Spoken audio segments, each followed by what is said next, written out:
أعوذ بالله من الشيطان الرجيم. بسم الله الرحمن الرحيم. ألم تر إلى الذي حاج إبراهيم في ربه أن آتاه الله الملك إذ قال إبراهيم ربي الذي يحيي ويميت قال أنا أحيي وأميت. قال إبراهيم ربي الذي يحيي ويميت قال أنا أحيي وأميت. قال إبراهيم فإن الله يأتي بالشمس من المشرق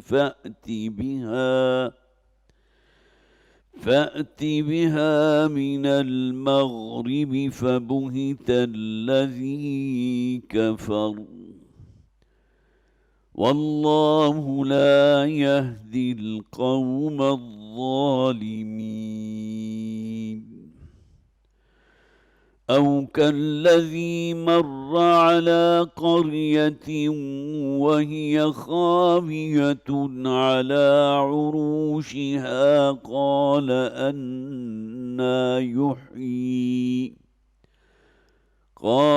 أنى يحيي هذه الله بعد موتها فأماته الله 100 عام ثم بعثه قال كم لبثت؟ قال لبثت يوما أو بعض يوم. قال بل لبثت 100 عام فانظر إلى طعامك وشرابك لم يتسنه وانظر إلى حمارك ولنجعلك آية للناس وانظر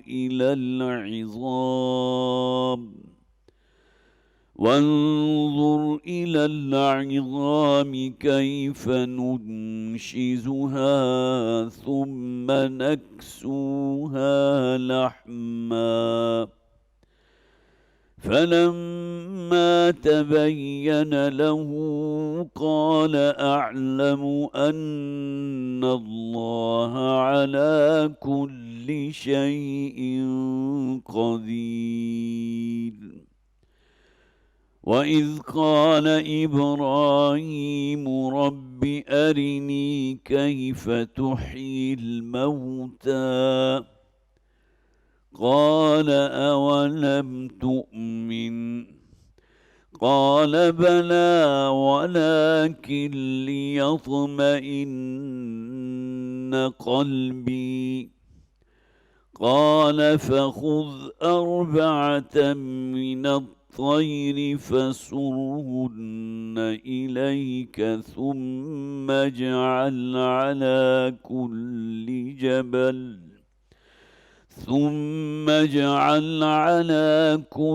جبل منهن جزءا ثم ادعهن يأتينك سعيا واعلم أن الله عزيز حكيم.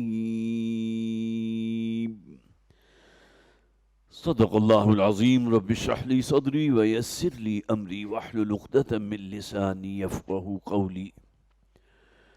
اللهم ألهمنا رشدنا وأعذنا من شرور أنفسنا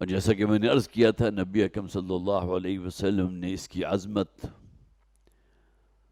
اور خصوصاً رات کو سونے سے پہلے آیت الکرسی کی تلاوت، اس کی بڑی برکات اور فضائل بیان کیے ہیں۔ بلکہ اس کے ساتھ ساتھ ہر نماز کے آخر میں جب آپ نماز پڑھ چکتے ہیں تو فرض کے بعد ہمارے ہاں عام طور پر یہ ہوتا ہے کہ فوراً ہی جو ہے سنتوں کی جو ہے وہ فوراً نیت باندھ لی جاتی ہے، جبکہ تھوڑی دیر توقف کرنا چاہیے، اور اس میں جو اذکار مسنونہ نبی اکرم صلی اللہ علیہ وسلم سے ہم تک پہنچے ہیں ان کو جو ہے اس کو ہمیں اپنا حرز جان بنانا چاہیے، اسے پڑھنا چاہیے۔ اور اس میں ایک آیت الکرسی بھی ہے، ہر نماز کے بعد آیت الکرسی کی تلاوت۔ آیت الکرسی اپنی جگہ بہت عظیم صورت، لیکن اس کے فوراً بعد جو آیات ہم نے پڑھی تھی، لا اکراہ فی الدین، دین کے معاملے میں کوئی جبر نہیں ہے۔ کسی شخص کے اندر اگر قلبی اور دلی اطمینان موجود ہے تو وہ آگے بڑھے، دائرہ اسلام میں داخل ہو جائے، لیکن اللہ تعالیٰ اگر کہیں مسلمانوں کو غلبہ عطا فرما دے اور وہاں عیسائی بھی موجود ہوں، کسی اور مذہب کے پیروکار بھی موجود ہوں، تو انہیں جبراً اسلام قبول نہیں کروایا جا سکتا۔ لا اکراہ فی الدین، ہاں وہ رہیں گے، ذمی ہو کر رہیں گے، جزیہ ادا کریں گے، لیکن یہ کہ بہرحال ان کے ساتھ کوئی جبر کا معاملہ نہیں ہوگا۔ لیکن اس سے اگر یہ مطلب نکال لیا جائے کہ جو بنیادی شعائر اسلام ہے ان میں بھی کوئی جبر نہیں، کوئی شخص یہی کہے کہ نماز پڑھنے کے لیے جبر نہیں کرنا چاہیے، اس معاملے میں ان کی بات جو ہے یقیناً قابل تسلیم نہیں ہے، اس لیے کہ وہ چیزیں ہیں جو بنیاد بنتی ہیں ہمارے دین کی، دین اسلام کی۔ بنی الاسلام علی خمس، شہادت ان لا الہ الا اللہ وان محمدا عبدہ ورسولہ وان تقیموا الصلاۃ وتؤتوا الزکاۃ، نماز کو قائم کرنا رکن رکین۔ تو یہ دلیل نہیں بنائی جا سکتی کہ کوئی شخص اگر نماز نہیں پڑھ رہا تو وہ کہے لا اکراہ فی الدین، دین کے اندر کوئی جبر ہے ہی نہیں تو تم مجھے مجبور نہیں کر سکتے، جبکہ نماز کا معاملہ ایسا نہیں ہے، اور شاعر دینی بہت سے ایسے ہیں۔ پھر اس آیہ مبارکہ میں ہم نے 2 مرتبہ ایک اصطلاح پڑھی، وَمَن يَكْفُرْ بِالطَّاغُوتِ وَيُؤْمِن بِاللَّهِ، تو جو شخص بھی کفر کرے گا طاغوت کا اور ایمان لائے گا اللہ پر۔ طاغوت کے بارے میں نے عرض کیا تھا یہ اصل میں طغا سے نکلا ہے، طغا کے معنی ہے سرکشی، کسی کا مد مقابل بن جانا۔ جیسا کہ نبی اکرم صلی اللہ علیہ وسلم نے ایک بار اپنے بارے میں کہا تھا اس حوالے سے، جب کسی صحابی نے یہ کہہ دیا ما شاء اللہ و ما شئت، اے نبی جو آپ چاہیں اور اللہ چاہے۔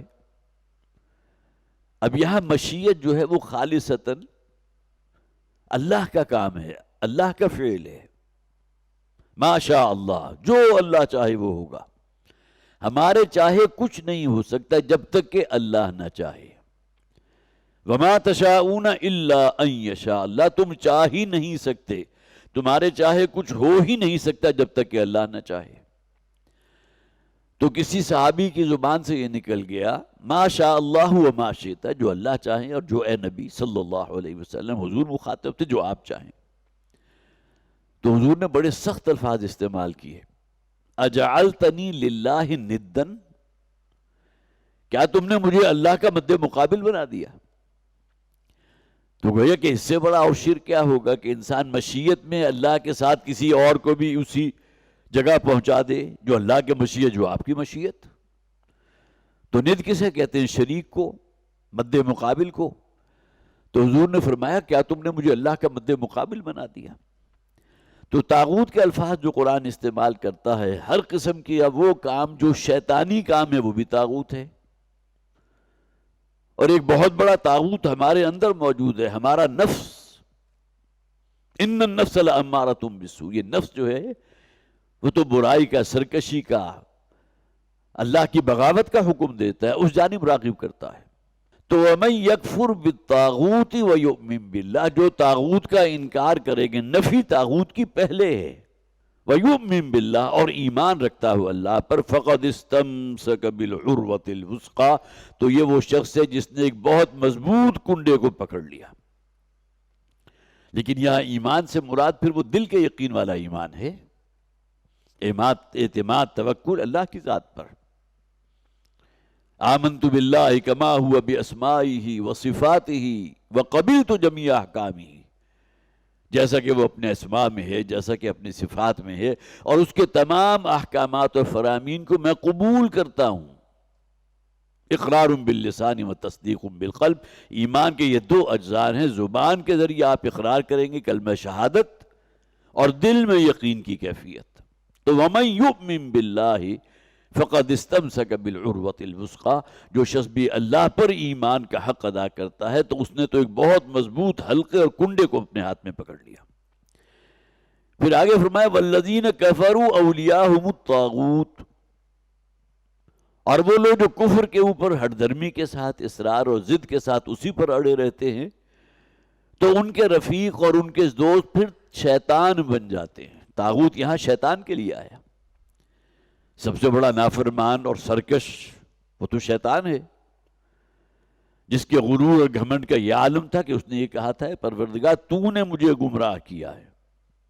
اللہ کے سامنے کھڑے ہو کر کہا رب بما اغویتنی،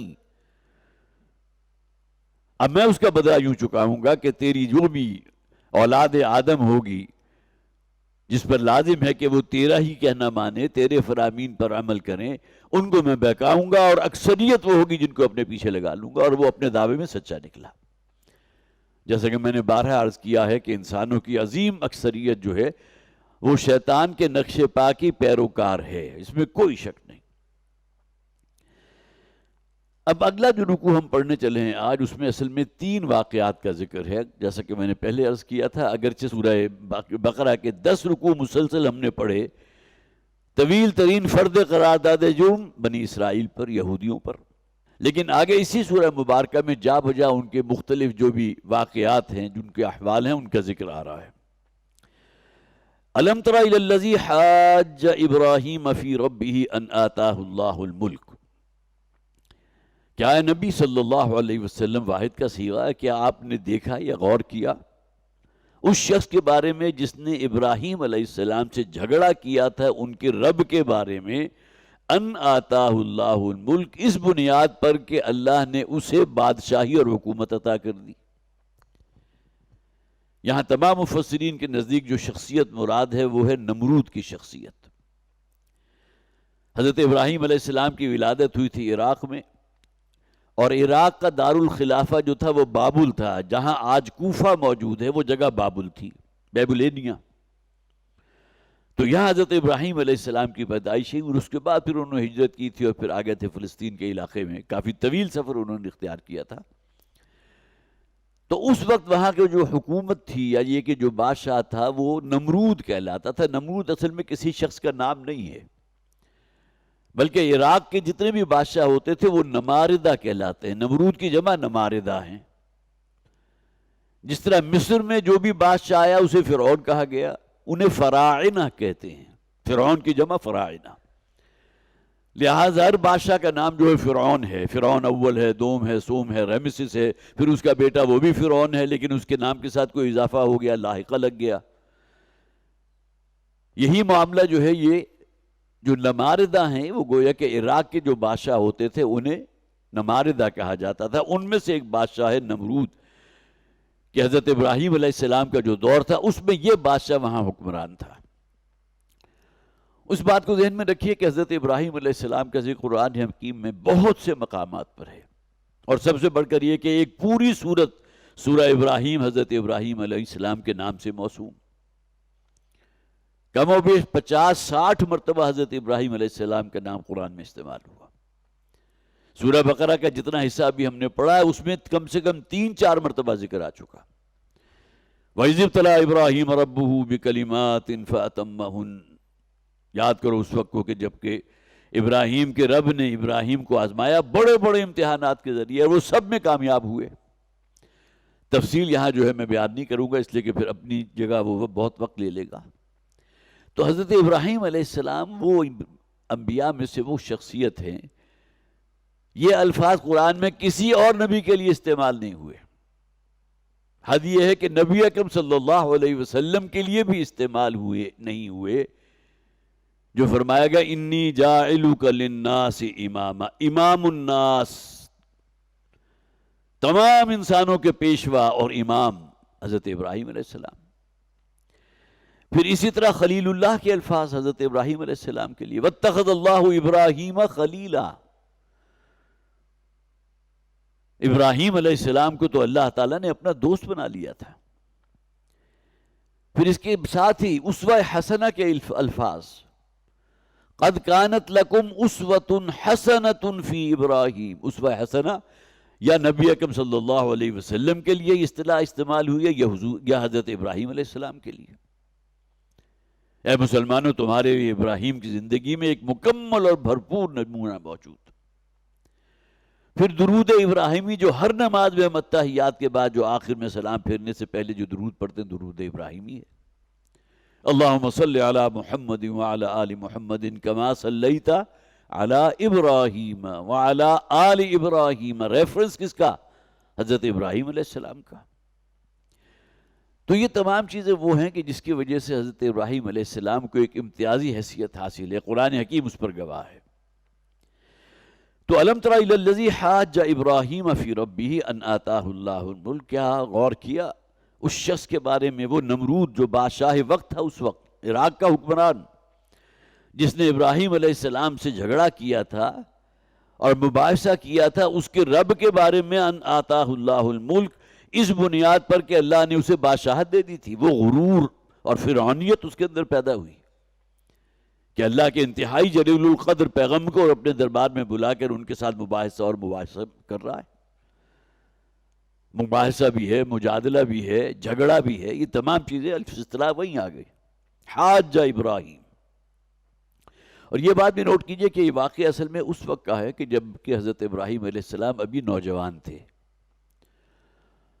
اور وہ ایک کسی وقت کے انتظار میں تھے کہ جب پوری قوم جو ہے علاقے سے کہیں چلی جائے کسی جشن یا تہوار کے سلسلے میں، تو ان کا جو سب سے بڑا معبد ہے جہاں سینکڑوں کی تعداد میں دیوی اور دیوتا جو ہیں ان کے مجسمے موجود ہیں، کوئی موقع ایسا ملے کہ میں ان تمام کو چکنا چور کر دوں۔ ظاہر ہے کہ اندر تو ایک آرزو تو موجود تھی، کہاں ایک خدائے واحد توحید جس کے علمبردار ابراہیم علیہ السلام، اور کہاں سینکڑوں کی تعداد میں انہوں نے آلہہ اور دیویوں اور دیوتاؤں کے مجسمے بنا کے رکھ دیے۔ تو ایسا موقع اللہ تعالیٰ نے پھر انہیں فراہم کر دیا، پھر گئے ہیں اور جا کر ان تمام کو چکنا چور کر دیا۔ زیادہ تفصیل بتانا یہاں مقصود نہیں ہے۔ سورہ انبیاء کے اندر، سورہ صافات کے اندر بالکل جس طرح آپ یوں سمجھیے کہ آیات کو پڑھتے ہوئے آپ یوں محسوس کریں گے کہ آپ خود اس ماحول میں موجود ہیں۔ تصویر لفظی کی اصطلاح جو استعمال ہوتی ہے نا، سورہ صافات پڑھیے، سورہ انبیاء پڑھیے، اس کے اندر وہ پورا واقعہ جو بڑی تفصیل سے موجود۔ تو یہ جو واقعہ جس کو قرآن یہاں کوٹ کر رہا ہے، یہ اصل میں اس دور سے متعلق ہے جب کہ حضرت ابراہیم علیہ السلام نے وہ کام کیا تھا کہ ان کے تمام جھوٹے خداؤں کو چکنا چور کر دیا، پھر انہیں پکڑ کر جو بادشاہ وقت جو نمرود تھا ان کے سامنے حاضر کر دیا گیا۔ یہ بات بڑی عجیب و دلچسپ ہے کہ تورات بائبل کے اندر اس واقعے کا ذکر نہیں ہے، حالانکہ بہت اہم واقعہ جس کو قرآن حکیم بھی شان سے بیان کرتا ہے۔ قُلْنَا يَا نَارُ كُونِي بَرْدًا وَسَلَامًا عَلَىٰ ابراہیم، ہم نے آگ کو حکم دے دیا، اے آگ ابراہیم کے لیے گل و گلزار بن جا، لیکن اس کا ذکر بائبل میں تورات میں موجود نہیں ہے۔ ہاں یہودیوں کی ایک اور کتاب ہے تالمود، اس کے اندر اس کا ذکر ہے، لیکن اس تفصیل کے ساتھ نہیں جیسا کہ قرآن حکیم نے اس کو بیان کیا ہے۔ تو الم تر الی الذی حاج ابراہیم فی ربہ ان آتاہ اللہ الملک، کہ آپ نے غور کیا اس شخص کے بارے میں، اس بادشاہ نمرود کے بارے میں جس نے جھگڑا کیا تھا ابراہیم علیہ السلام سے، اس کے رب کے بارے میں، اس بنیاد پر اس سرکشی اور مد مقابل بن کر کھڑا ہو گیا کہ اللہ نے اسے بادشاہت عطا کی تھی۔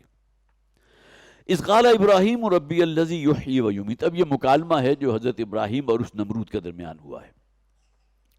یہاں بھی انداز ہوتا ہے جیسا کہ فرعون نے بھی یہ انداز اختیار کیا تھا، بظاہر سمجھنے کے لیے کہ تمہارا رب کون ہے، تو حضرت موسیٰ علیہ السلام سے سوال در سوال سل در سوال پے در پہ سوالات کیے۔ یہی معاملہ ہے یہاں نمرود نے بھی کیا، وہ بھی فرعون تھا، اپنی سرکشی اور بغاوت میں اللہ کا مد مقابل. اور یہاں نمرود جو ہے وہ بھی اپنے وقت کا فرعون ہے. اور جب کہ وہ حضرت ابراہیم علیہ السلام اس کے سامنے پیش کیے گئے ہیں، وہاں مکالمہ ہوا تو اس نے کہا اذ قال ابراہیم ربی الذی یحیی و یمیت. معلوم ہوتا ہے کہ مکالمہ ہو رہا ہے، حضرت ابراہیم علیہ السلام اپنے رب کا تعارف کرا رہے ہیں. ظاہر سوال کیا ہوگا کہ اتنا بڑا کام تم نے جو کیا ہے کہ اس بت خانے میں گھس کر تمام کو چکنا چور کر دیا، تو اس کا اصل سبب کیا تھا؟ تو حضرت ابراہیم علیہ السلام نے یقیناً یہ کہا ہوگا کہ اللہ وحی کے ذریعے مجھ تک یہ پیغام بھیجا ہے کہ صرف وہی واحد ذات ہے کہ جو عبادت کے لائق ہے. باقی تم نے جو ہے سورج کو بھی دیوتا قرار دے دیا. حضرت ابراہیم علیہ السلام ہی کے قصے میں اس کا ذکر بھی موجود ہے. چاند کے دیوتا جو ہے اس کو بھی اپنا رب ماننے لگے، ستاروں کی پرستش کر رہے ہو. تو رب کا تعارف کر رہا ہے کہ حضرت ابراہیم علیہ السلام کر رہے ہیں ربی الذی یحیی و یمیت. میرا رب وہ ہے کہ جو زندہ کرنے والا ہے اور موت بھی وہی وارد کرتا ہے. آج تم زندہ ہو تو اس رب کے زندہ کیے زندہ ہو. جب وہ رب چاہے گا تمہارے لیے موت جو مقرر ہے، وقت معین ہے، وہ تمہیں اپنے پاس بلا لے گا. اور پھر جو تمہارا انجام ہوگا اس کو اپنے ذہن میں رکھیے، وہ آگے اپنی جگہ ایک مسلسل آگے کا معاملہ ہے. تو اذ قال ابراہیم ربی الذی یحیی و یمیت، جبکہ کہا ابراہیم علیہ السلام نے کہ میرا رب وہ ہے کہ جو یحیی زندہ کرتا ہے، زندگی عطا فرمانے والا ہے، اور وہی ہے کہ جو موت طاری کرتا ہے. قال انا احیی و امیت. اب یہ دیکھیے فرعونیت جو اس کے اندر موجود تھا، اس نمرود کے اندر، اس نے کہا یہ کام تو میں بھی کر سکتا ہوں.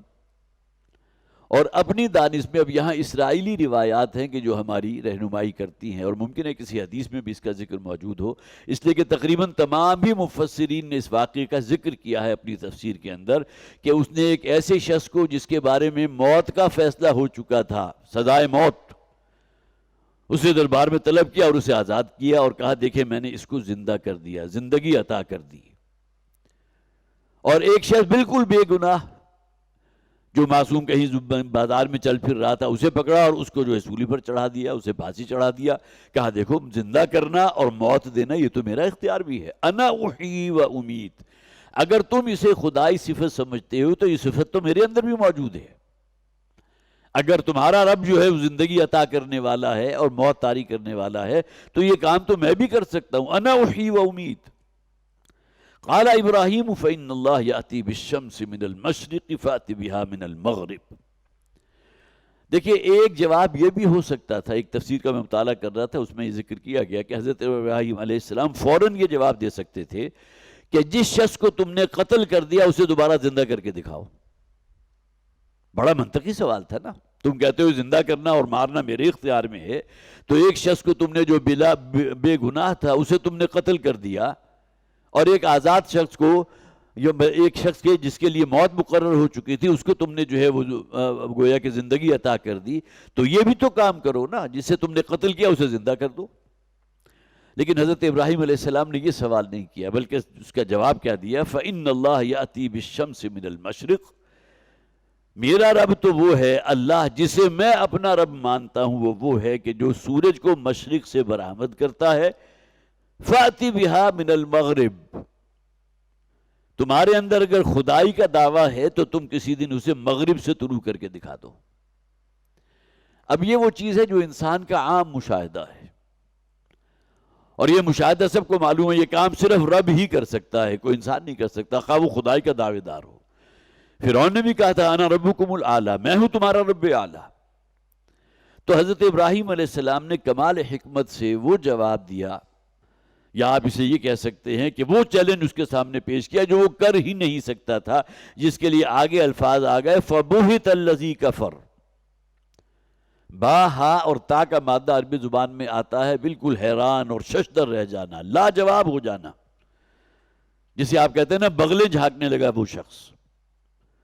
آپ نے ایسی بات اسے کہی کہ اس کے پاس کوئی چارہ نہیں تھا، لاجواب ہو گیا. بلکہ ہمارے ہاں اردو زبان میں ایک لفظ استعمال ہوتا ہے مبہوت ہو جانا، گویا کہ اب اس کے پاس الفاظ نہیں ہیں اس سے جواب دے سکے. تو حضرت ابراہیم علیہ السلام نے جب یہ کہا کہ میرا رب روزانہ سورج کو مشرق سے نکالتا ہے، طلوع کرتا ہے، فأت بہا من المغرب، تو کسی دن اسے مغرب سے طلوع کر کے دکھا دو. فبہت الذی کفر. تو اس پر وہ شخص کے جو کافر تھا، ظاہر ہے وہ نمرود کون تھا؟ سرکش باغی اللہ کا انکار کرنے والا.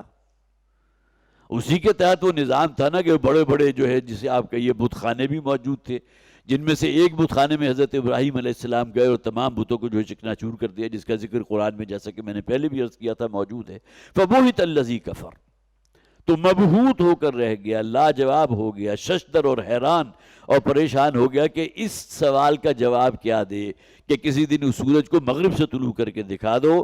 واللہ لا یہدی القوم الظالمین، اور اللہ تعالیٰ یقیناً ظالموں کو کبھی ہدایت نہیں دیتا.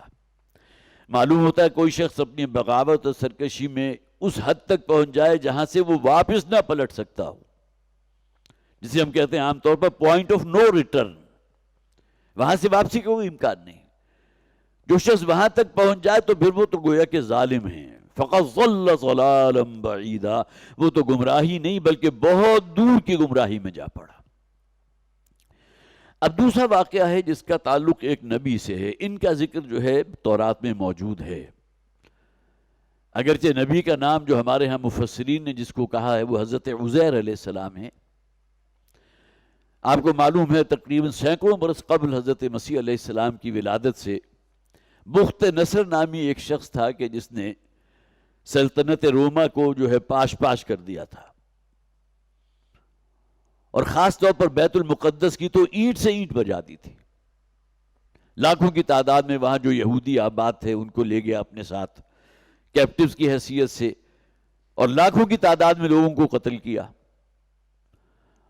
اور پھر یہ کہ بہرحال جو قتل ہوئے تو ان کی ہڈیاں بھی تھیں، ان کی کھوپڑیاں بھی تھیں، وہ تمام کی تمام جو ہے، اب ہر جو بھی ڈیڈ باڈی ہوتی ہے اس کی تدفین کی تو نوبت نہیں آتی، وہ اسی طرح گل سڑ کر جو ہے وہ سامنے پڑی ہوتی ہیں.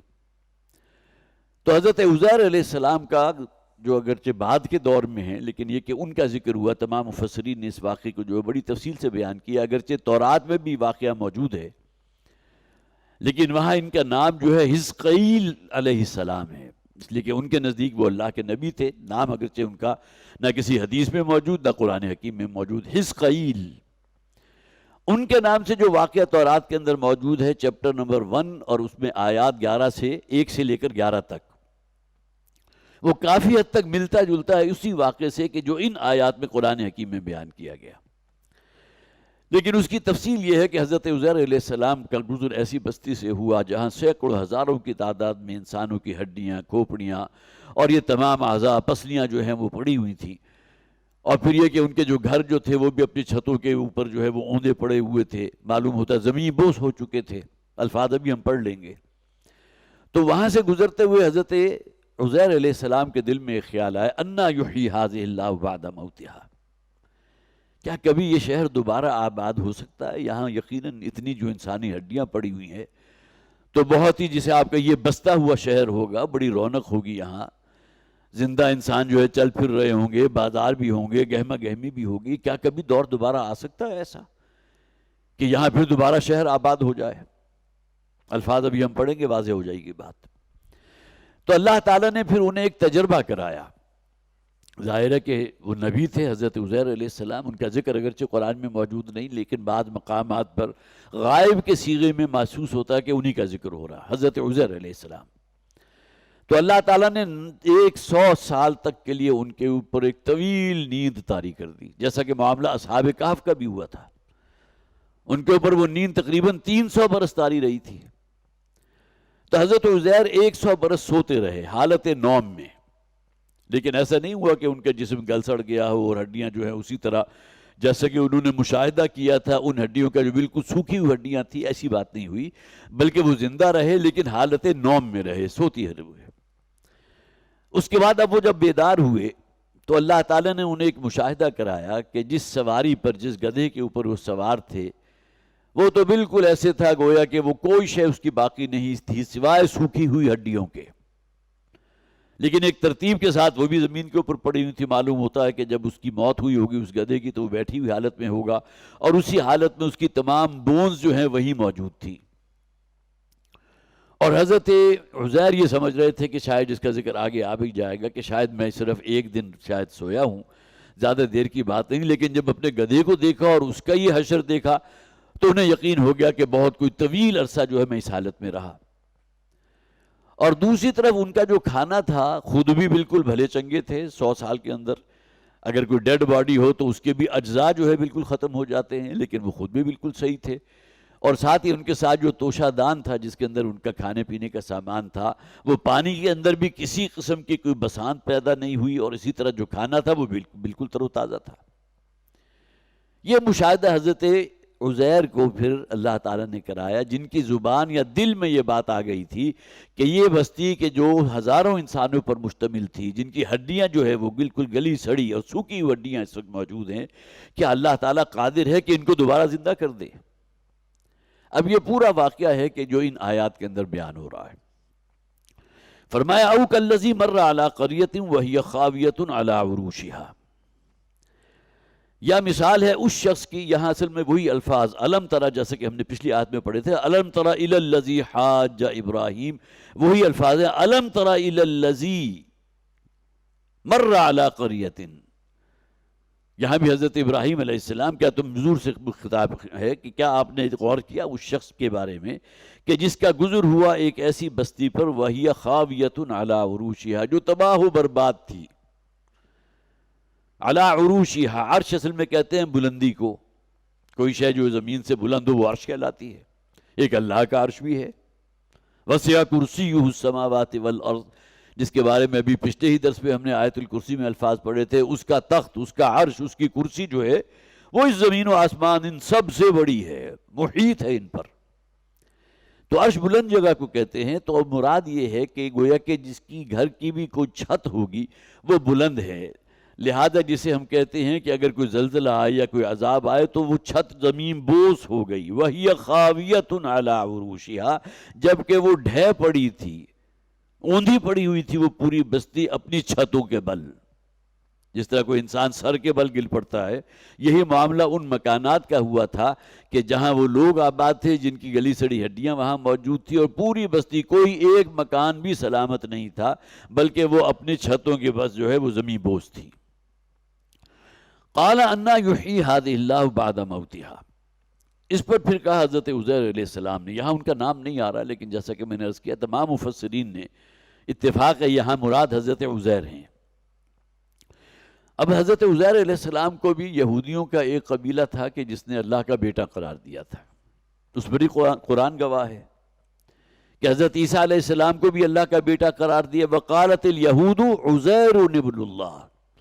یہاں حضرت عزیر کا ذکر موجود نہیں ہے، لیکن قرآن میں ذکر ہے کہ حضرت عزیر کو یہودیوں نے اللہ کا بیٹا قرار دے دیا تھا، اور شاید اس کی بنیاد بھی یہی تھی کہ یہ ایک بہت انوکھا تجربہ جو تمام لوگوں کے علم میں تھا کہ اس طرح کا ایک واقعہ ہوا تھا کہ ہمارے جو نبی حضرت عزیر تھے ان کے اوپر 100 برس کے لیے طویل نیند طاری کی گئی، اس کے بعد انہیں دوبارہ زندہ کیا گیا، تو اتنا بڑا معجزہ جس شخص کے ساتھ ہوا کیوں نہ اسے ہم اللہ کا بیٹا قرار دے دیں۔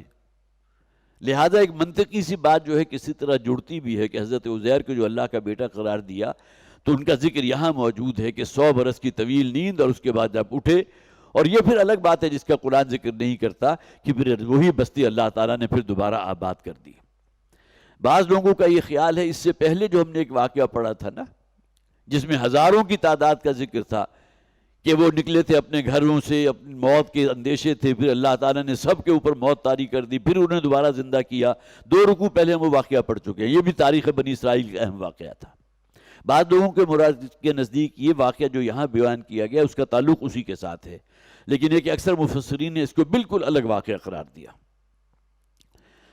تو قال انا یحیی ھذہ اللہ بعد موتہا، تو حضرت عزیر کے ذہن میں یہ خیال آیا اور انہوں نے کہا یہ کیسے ممکن ہے کہ اللہ تعالیٰ اس بستی کو جو بالکل اب گویا کہ مردوں پر مشتمل ہے، جن کی ہڈیاں موجود ہیں، انہیں دوبارہ زندہ کر دے۔ اب اس آیت کے ساتھ جوڑیں تو اللہ تعالیٰ کا کلمہ کن ہوا اور وہ تمام دوبارہ زندہ ہو گئے، اور اللہ علی کل شیء قدیر ہے۔ ہمارے ذہن اس بات کو ماننے کے لیے تیار نہ بھی ہو تو ہمیں یہ تو معلوم ہے اللہ تعالیٰ ہر شے کر سکتا ہے۔ ایک انسان کو اگر گندے پانی کی بوند سے اللہ تعالیٰ نے مکمل ایک مرد کی شکل میں یا عورت کی شکل میں جو ہے اس دنیا میں بھیج دیا ہے تو اس کے لیے تو ممکن کوئی مشکل کام نہیں ہے کہ یہ کام نہ کر سکے۔ تو انا یحیی ھذہ اللہ بعد موتہا، یہ کیوں کر ہو سکے گا؟ انا یہ کیسے ہے، کیوں کر ممکن ہے کہ اللہ تعالیٰ اس بستی کو دوبارہ زندہ کر دے، اس کے بعد کہ اس پر ایک پوری طویل موت جو ہے تمام کے تمام جو ہے ہڈیاں وہاں موجود ہیں. فَأَمَاتَهُ اللَّهُ مِئَةَ عَامٍ، تو اللہ تعالیٰ نے ان کو اماتہو سے مراد یہاں حضرت عزیر ہیں، ان کے اوپر جو ہے ایک موت طاری کر دی 100 عام، 100 برس کے لیے. ثم بعثہ، اور اس کے بعد انہوں نے دوبارہ زندہ کیا. تو ایک تجربہ گویا کہ ان کے ذہن میں یہ جو سوال آیا تھا اس کا یہ تجربہ جواب اللہ تعالیٰ نے وہ تجربہ کرا کے بھی انہیں دے دیا. 100 برس جو ہے وہ حالت موت میں رہے اور اس کے بعد اللہ تعالیٰ نے انہیں دوبارہ زندہ کر دیا. فَأَمَاتَهُ اللَّهُ 100 عَامٍ ثُمَّ بَعَثَهُ، اور پھر انہیں دوبارہ زندہ کیا. قَالَ كَمْ لَبِثْتَ، تو اللہ تعالیٰ نے فرمایا حضرت عزیر سے تم کتنی دیر رہے اس حالت میں.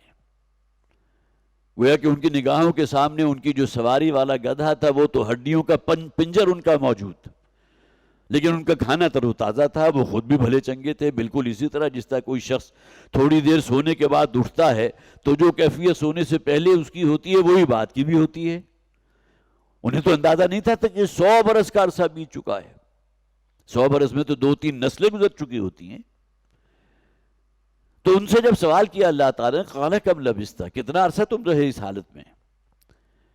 قال لبثتم یوما او بعض یوم، تو اس پر حضرت عزیر نے کہا کہ میں رہا اسی حالت میں ایک دن یا دن سے کچھ کم. کوئی کہ بڑی طویل دن تو مجھے محسوس ہوتا ہے، کافی طویل میں نے نیند لی ہے، لیکن یہ کہ یہ تو کہیں اندازہ نہیں تھا کہ 100 برس کا عرصہ وہ بیت چکا ہے. تو حضرت عزیر نے کہا لبثت یوما او بعض یوم، کہ میں رہا ہوں اس حالت میں صرف ایک دن یا ایک دن کا بھی کچھ کم، کچھ حصہ. قال بل لبثت 100 عام، تو اللہ تعالیٰ نے پھر فرمایا نہیں، تم رہے ہو اس کیفیت میں 100 برس. اور اس کا اگر مشاہدہ کرنا چاہتے ہو تو ذرا اپنے اس گدھے پر نظر ڈالو. فانظر الی طعامک و شرابک لم یتسنہ، یہ جو تمہارا کھانا پینا تھا، جو تازہ کھانا لے کر تم یہاں پہنچے تھے وہ اسی طرح تازہ ہے. اس کے اندر کوئی بساند یا کوئی سڑ جانا، وہ اس قسم کی فرمنٹیشن جسے ہم عام طور پر کہتے ہیں، کسی قسم کی ایسی علامات اس کھانے کے اندر موجود نہیں. اور اسی طرح تمہارے جو پینے کا پانی ہے اس کے اندر بھی کسی قسم کی کوئی ہیک پیدا نہیں ہوئی، ورنہ 100 برس کے عرصے میں جو بالکل بند پانی ہو تو اس کے اندر بھی ایک خاص قسم کی کوئی ہیک پیدا ہو جاتی ہوگی. تو تمہارے کھانے پینے کی چیزیں بالکل اسی طرح. لم یتسنہ ہے، سین نون نون سنہ یا سنو، یہ کسی شے کے سڑ جانے کے لیے یا گل جانے کے لیے آتے ہیں. سڑاند پیدا ہو گئی، فرمنٹیشن ہو گئی. تو تمہارے کھانے پینے کا سامان بھی بعین ہی جوں کا تو اسی طرح موجود، تر و تازہ، اور تمہارا پانی بھی موجود. وانظر الی حمارک، اب ذرا نگاہ ڈالو اپنے گدھے کے اوپر. اب ظاہر ہے گدھا جو ہے ہڈیوں کا ایک پنجر، جس پوسچر میں وہ مرا ہوگا اسی پوسچر کے اندر اس کی ہڈیاں جو ہیں زمین کے اوپر بکھری ہوئی تھیں. تو فرمایا وانظر الی حمارک، تو اب ذرا نگاہ ڈالو، دیکھو اپنے اس گدھے کو جو سواری کے لیے استعمال ہوتا ہے، تم اسی کے اوپر سوار ہو کر آئے تھے. وَلِنَجْعَلَكَ آیَةً لِلنَّاسِ، اور ہم تمہیں بھی اور اس پورے واقعے کو بھی تمام لوگوں کے لیے ایک نشانی بنانا چاہتے ہیں. ظاہر ہے 100 برس کا عرصہ بیت چکا. حضرت عزیر علیہ السلام، یہی وجہ جیسا کہ میں نے عرض کیا انہیں خدا کا بیٹا جو قرار دیا گیا تھا، تو اس کی شاید ایک بہت بڑی وجہ یہ بھی تھی کہ اسی قوم میں کہ جن میں 2 نسلیں بیت چکی تھی ان میں واپس گئے ہیں، اور اسی طرح جس طرح جوان تھے اسی حالت میں واپس پہنچ گئے. تو معلوم ہوا کہ ان کے اندر کوئی الوہیت والی شان موجود ہے، لہٰذا انہیں اللہ کا بیٹا قرار دے دو.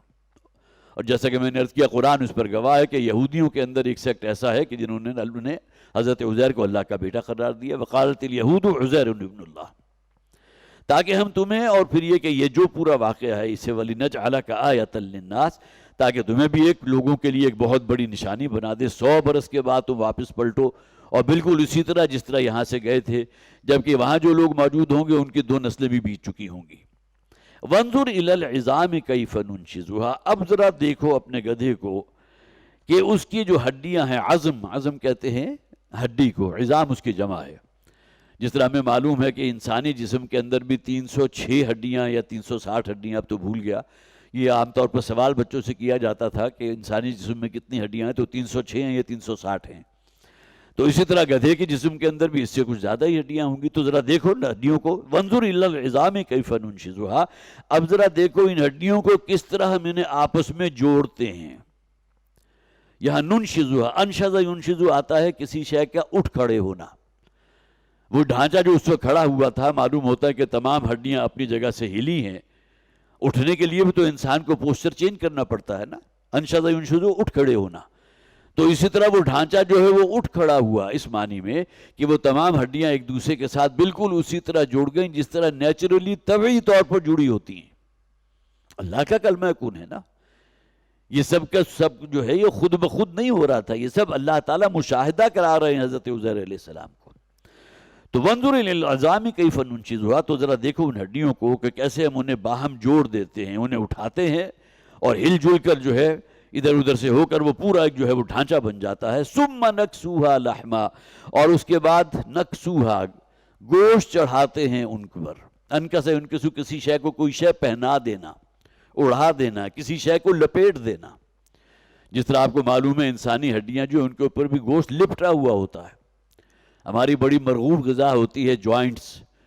وہ عام طور پر پنڈلی کا جوائنٹ ہوتا ہے کہ جس کے ساتھ بہت عدلے کی ایک بہت کھانے والی اور خوش ذائقہ بوٹی جو ہے جڑی ہوتی ہے، تو وہ ہڈی کے لپٹی ہوئی ہوتی ہے نا. تو یہاں بھی فرمایا گیا کہ ان ہڈیوں پر نظر ڈالو کیسے انہیں ہم باہم جوڑ دیتے ہیں اور مکمل گدھے کے ڈھانچے میں تبدیل کرتے ہیں. ثم نکسوہا لحما، اور پھر ان پر پہنا دیتے ہیں، اڑا دیتے ہیں، لپیٹ دیتے ہیں گوشت. اب یہ تمام چیزیں حضرت عزیر علیہ السلام کی نگاہوں کے سامنے ہو گئیں. گویا کہ وہ جو سوال پیدا ہوا تھا دل میں کہ آیا یہ بستی کے جو ہزاروں انسانوں پر مشتمل تھی، ان کے صرف ڈھانچے یہاں موجود ہیں، کیا یہاں دوبارہ بھی کوئی زندگی پیدا ہو سکتی ہے؟ اب یہاں نوٹ کیجئے پرویز صاحب کا جو اپنا فکر ہے نا، تو انہوں نے یہاں اس کا پوری کی پورا یہ جو ہے سیاق و سباق جوڑا ہے اس بات سے کہ جس طرح کوئی مردہ قوم ہوتی ہے تو اس طرح زندہ انسان تھے، لیکن ان کی روحانی موت طاری ہو چکی تھی، اخلاقیات سے عاری ہو چکے تھے، سرکش تھے اللہ کے بھی اور انکار کرنے والے تھے، باغی بھی تھے اور سرکش بھی تھے. لہذا یہ شے جو ہے کہ کسی مردے کو اس طرح زندہ کھڑا کر دینا اس پہ تو مجبور ہے، اس لیے کہ الفاظ یہاں کوئی اور تعویل ہو ہی نہیں سکتی کہ اس گدھے کو کس طرح اللہ نے پھر زندہ کر کے دکھایا جو سواری کا گدھا تھا ان کا. لیکن وہاں انہوں نے چونکہ بہرحال اقلیت زدہ لوگ ہوتے ہیں، لہذا انہوں نے یہ کوئی قوم جو ہے ایسا نہیں تھا کہ پوری قوم ہزاروں کی تعداد میں ان کی ہڈیاں وہاں بکھری پڑی ہوں، بلکہ وہ اصل میں ایک مردہ قوم تھی کہ جن کے اندر پھر دوبارہ زندگی، روحانی زندگی جسے ہم کہتے ہیں کہ گویا کہ پھر توحید اور تبلیغ اور دعوت کے نتیجے میں ان میں وہ روحانی زندگی پیدا ہو گئی. ورنہ وہ جسم تھے موجود، زندہ جسم تھے، لیکن روحانی موت ہو چکی تھی. فلما تبین لہ قال اعلم ان اللہ علی کل شیء قدیر، اور جب یہ بات ان پر پوری طرح واشگاف ہو گئی، واضح ہو گئی، اللہ تعالیٰ ہر شے پر قادر ہے. اور اگر ذہن کے اندر یہ خیال پیدا بھی ہوا تھا کہ اللہ اس بستی کو کیسے دوبارہ گویا کہ یہاں کے لوگوں کو زندہ کرے گا، یا مرنے کے بعد زندگی کیسے ہوگی، تو اس کا ایک مشاہدہ جو ہے بالکل سامنے کرا دیا گیا. اسی نوع کا ایک اور واقعہ دیکھیے، 3 واقعات جیسا کہ میں نے عرض کیا تھا اس ایک رکوع میں بیان کیے گئے. 2 کا تعلق حضرت ابراہیم علیہ السلام سے، اور ایک واقعے کا جو ابھی ہم پڑھ رہے ہیں اس کا تعلق حضرت عزیر علیہ السلام سے تھا. تو فلما تبین لہ، جب ان پر یہ بات پوری طرح واضح ہو گئی، قال اعلم ان اللہ علی کل شیء قدیر، تو پھر انہوں نے کہا اب مجھے یقین حاصل، علم کی وہ سطح جو یقین کی حد تک ہے، اب مجھے خوب اچھی طرح یقین حاصل ہو گیا کہ اللہ تعالیٰ ہر شے پر قادر ہے. یہاں کہیں ذہن میں یہ خیال نہیں آنا چاہیے کہ نبیوں کے اندر کوئی شک و شبہ باقی رہ جاتا ہے، انہیں یقین ہوتا ہے. اور اس کا ایک مظہر جو اگلے واقعے میں ہمارے سامنے آ رہا ہے. وَإِذْ قَالَ إِبْرَاهِيمُ رَبِّ أَرِنِي كَيْفَ تُحْيِي الْمَوْتَى، کہاں مقام ہے حضرت ابراہیم علیہ السلام کا، امام الناس بھی ہیں، خلیل اللہ بھی ہیں. پھر یہ کہ ملت ابراہیمی کا ذکر قرآن میں کتنے مقامات پر ہوا. نبی اکرم صلی اللہ علیہ وسلم کو واحد کے صیغے میں خطاب کرتے ہوئے فرمایا گیا، حکم دیا گیا وَاتَّبِعْ مِلَّةَ إِبْرَاهِيمَ حَنِيفًا، اے نبی صلی اللہ علیہ وسلم آپ تو ابراہیم کے طریقے کی پیروی کیجئے. امام الناس تو وہی ہے نا. اگرچہ اس کے بارے میں کہیں کوئی شک نہیں ہونا چاہیے کہ جہاں تک فضیلت کا تعلق ہے تو فضیلت کلی حاصل ہے محمد رسول اللہ صلی اللہ علیہ وسلم کو تمام انبیاء پر. تو یہاں پھر حضرت ابراہیم علیہ السلام کا ذکر ہے. وَإِذْ قَالَ إِبْرَاهِيمُ رَبِّ أَرِنِي كَيْفَ تُحْيِي الْمَوْتَى، اور یاد کرو اس واقعے کو کہ جب کہ حضرت ابراہیم علیہ السلام نے کہا تھا اے میرے پروردگار ذرا مجھے دکھا دے، ارینی مجھے مشاہدہ کرا دے، میں دیکھنا چاہتا ہوں کیف تحیی الموتى، تو مردوں کو کیسے زندہ کرے گا. اب ظاہر ہے کہ یہ احیاء اور اماتہ یہ تو اللہ تعالیٰ کی صفت ہے نا، انسان کے پاس تو یہ اختیار نہیں ہے۔ ہاں کوئی شخص خودکشی کرنا چاہے تو وہ کہا جا سکتا ہے کہ اس نے اپنی موت جو ہے خود اپنے بارے میں اس کا فیصلہ کر لیا، لیکن اس دنیا میں آنا تو اس کے اختیار میں نہیں تھا۔ لائی حیات آئے قضا لے چلی چلے، یہ تو اللہ تعالیٰ کا اختیار تھا۔ تو یہ اختیار جو ہے وہ اللہ کے پاس ہے کہ کیسے تو زندہ کرتا ہے مردوں کو۔ قال اولم تؤمن، تو اللہ تعالیٰ نے فرمایا کیا تمہیں اس بات پر ایمان نہیں ہے؟ دیکھیے ایک ایمان ہے، ایک یقین ہے، اس سے اگلی جگہ ایک اطمینان ہے جس کو یہاں کہا گیا وَلَٰكِن لِيَطْمَئِنَّ قَلْبِي۔ ایمان تو ہر شخص کا اللہ کی ذات پر ہے کہ وہ ہر شے پر قادر ہے۔ اگر وہ ہر شے پر قادر ہے تو کیسے ممکن ہے کہ مردے کو زندہ نہ کر دے؟ وہ اس پر بھی تو قادر ہے نا۔ وہی بات جو سورہ قیامہ کے آخر میں فرمایا گیا أَلَيْسَ ذَلِكَ بِقَادِرٍ عَلَىٰ يُحْيِيَ الْمَوْتَىٰ، کیا وہ ذات اس پر قادر نہیں ہے کہ جس نے گندے پانی کی ایک بوند سے ایک مکمل انسان بنا دیا کہ تمہیں مرنے کے بعد دوبارہ زندہ کر دے؟ وہ قادر ہے یقیناً اس پر۔ تو قال اولم تؤمن، تو اللہ تعالیٰ نے فرمایا کیا تمہیں اس بات پر ایمان یا یقین نہیں ہے؟ قال بلا، حضرت ابراہیم علیہ السلام نے کہا کیوں نہیں، یقیناً مجھے ایمان ہے، میں مانتا ہوں، تسلیم کرتا ہوں کہ آپ مردوں کو زندہ کر سکتے ہیں۔ وَلَٰكِن لِيَطْمَئِنَّ قَلْبِي، اب یہ بہت اہم الفاظ ہیں، لیکن یہ سوال جو میں نے کیا تھا ربی ارینی کیف تحیی الموتیٰ، میں مشاہدہ بھی کرنا چاہتا ہوں۔ مشاہدے کے نتیجے میں جو ایمان پیدا ہوگا وہ اطمینان والا ایمان ہوگا، وہ یقین والا ایمان ہوگا۔ حالانکہ ایمان اور یقین دونوں ہی ایک کیفیت کے نام ہیں۔ یقین زیادہ گہرا اترا ہوا ایمان ہے۔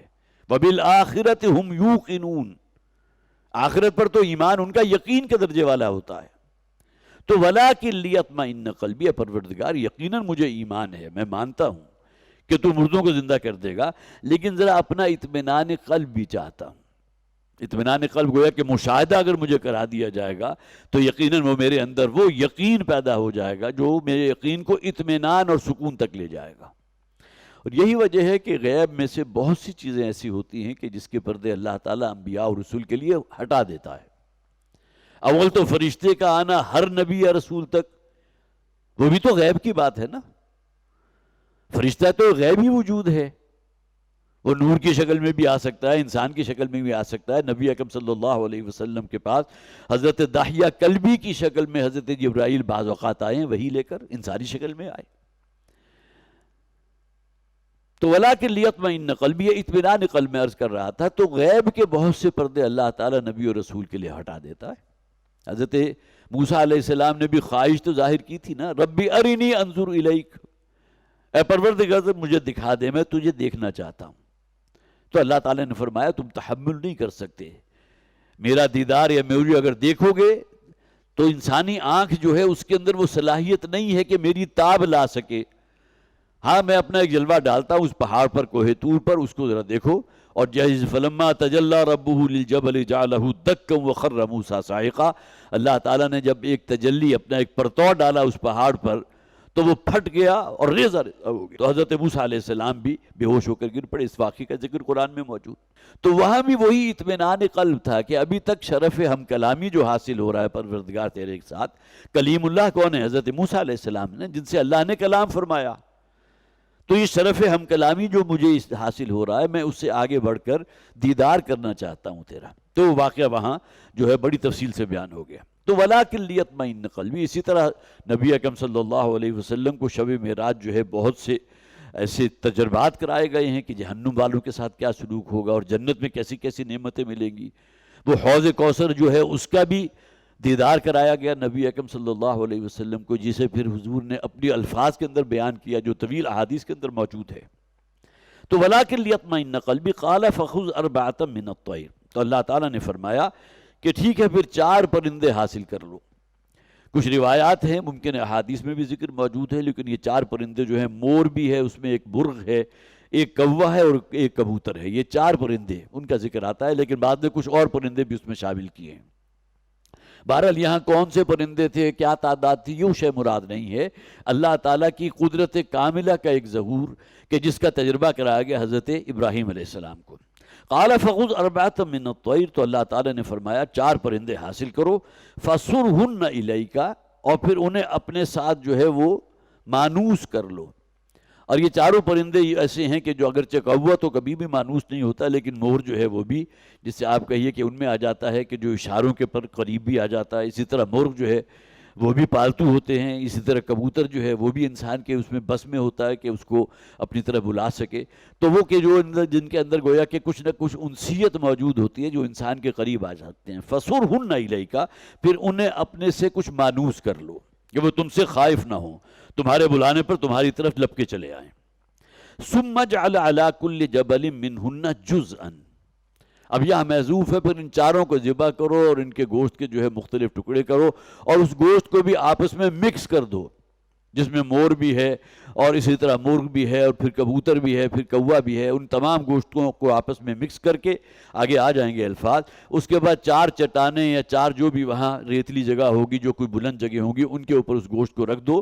اگرچہ جب پہاڑ کا لفظ آیا ثم جعل علی کل جبل منہن، ہمارے نزدیک تو پہاڑ جو ہے بہت اونچا بہت بلند ہوتا ہے، تو یہاں جبل جو ہے کسی بھی چٹان کو کہتے ہیں. صفا اور مروہ یہ بھی 2 چھوٹی چھوٹی پہاڑیاں تھیں، لیکن ان کی کتنا اس کا ایک والیوم ہوگا یا کتنا وہ علاقہ گھیرتی ہوں گی، اس کا اندازہ ہو جاتا ہے کہ آپ بڑی سہولت سے 2-3 منٹ کے اندر ایک پہاڑی سے دوسری پہاڑی تک پہنچ جاتے ہیں، ایک چکر جو ہے ایک طرف کا پورا کر لیتے ہیں. تو یہاں وہ جبل کے الفاظ ہیں، لیکن اس سے مراد کوئی بڑے بڑے پہاڑ نہ سمجھیں. تو فَصُرْهُنَّ إِلَيْكَ ثُمَّ اجْعَلْ عَلَى كُلِّ جَبَلٍ مِّنْهُنَّ جُزْءًا، اور پھر ان کو اپنے سے مانوس کر لو اور اپنے ساتھ سدھا لو، اور پھر ان میں سے ہر ایک کو جو ہے ٹکڑے ٹکڑے کر کر مختلف اونچی جگہوں پر پہاڑوں یا چٹانوں کے اوپر رکھ دو. ثُمَّ ادْعُوهُنَّ، اب چونکہ وہ پرندے مانوس تھے اور خاص آواز سے وہ حضرت ابراہیم علیہ السلام کی طرف آتے تھے، لپکتے تھے، لہذا فرمایا گیا ثُمَّ ادْعُوهُنَّ، اور پھر انہیں پکارو. جو مور کا بھی کوئی اشارہ ہوگا، جس طرح عام طور پر مرغی کو دانہ ڈالتے ہوئے ہم نے تو اپنے بڑے بوڑھوں کو دیکھا ہے، وہ عام طور پر خاص آواز نکالتے تھے جس سے مرغی جو ہے ان کی طرف توجہ ہو جاتی تھی. اسی طرح گھوڑے ہیں اور پالتو جانور مویشی ہوتے ہیں، ان کو اپنی طرف بلانے کے لیے خاص قسم کی آوازیں ہوتی ہیں. تو یہی تجربہ حضرت ابراہیم علیہ السلام کو کرایا گیا کہ 4 پرندے لے کر انہیں ذبح کرو، ان کے گوشت کو آپس میں مکس کر دو اور اس کے بعد 4 مختلف جگہوں پر 4 چٹانوں کے اوپر ان کو رکھ دو. ثُمَّ ادْعُوهُنَّ، پھر ان کو بلاؤ اپنی طرف. یَأْتِینَکَ سَعْیًا، وہ تمہاری طرف چلے آئیں گے اسی طرح جس طرح کہ وہ زندہ تھے. محذوف یہ ہے سعیا، دوڑتے ہوئے، اڑتے ہوئے. یہاں اگرچہ صحیح کا لفظ آیا ہے، صحیح کا لفظ بنیادی طور پر چلنے کے لیے آتا ہے. اگرچہ ان میں سے جو مور ہے وہ بھی ظاہر ہے اڑنے والا پرندہ اس طرح نہیں ہے، کبھی کبھی شاید اڑ بھی لیتا ہو لیکن چلتا ہے زیادہ. یہی معاملہ مرغ کا بھی ہے، لیکن کبوتر اور کوا یہ تو دونوں اڑنے والے ہیں، لہذا وہ صیغہ استعمال کیا قرآن میں جس میں دونوں مفہوم موجود ہیں. لہذا مترجم جو ہیں انہوں نے دونوں اعتبارات سے ترجمہ کیا، وہ اڑتے ہوئے آ گئے یا یہ کہ وہ چلتے ہوئے آ گئے. ثُمَّ ادْعُوهُنَّ يَأْتِینَکَ سَعْیًا، پھر انہیں پکارو اپنی طرف اور وہ آئیں گے تمہاری طرف دوڑتے ہوئے یا اڑتے ہوئے. وَاعْلَمْ أَنَّ اللَّهَ عَزِیزٌ حَکِیم، اور خوب اچھی طرح جان لو کہ اللہ تعالیٰ زبردست ہے، عزیز ہے، کمال حکمت والا. وہ جو ایک سوال پیدا ہوا تھا اپنے اطمینان قلب کے لیے کہ اللہ تعالیٰ سے سوال کیا کیف تحیی الموتى قال اولم تؤمن قال بلا ولکن لیطمئن قلبی، اس کا یہ تجربہ کرا کر حضرت ابراہیم علیہ السلام کو گویا کہ پورا ڈیمونسٹریٹ کر دیا گیا. گویا کہ وہ یقین جو پہلے ہی بہت گہرا تھا اس کے اندر ایک مزید اطمینان والی کیفیت پیدا ہو گئی. اللہ تعالیٰ مجھے اور آپ کو قرآن حکیم کو پڑھنے کی، اس کو سمجھنے کی توفیق عطا فرمائے. بارک اللہ لی ولکم فی القرآن العظیم ونفعنی وإیاکم بالآیات والذکر الحکیم.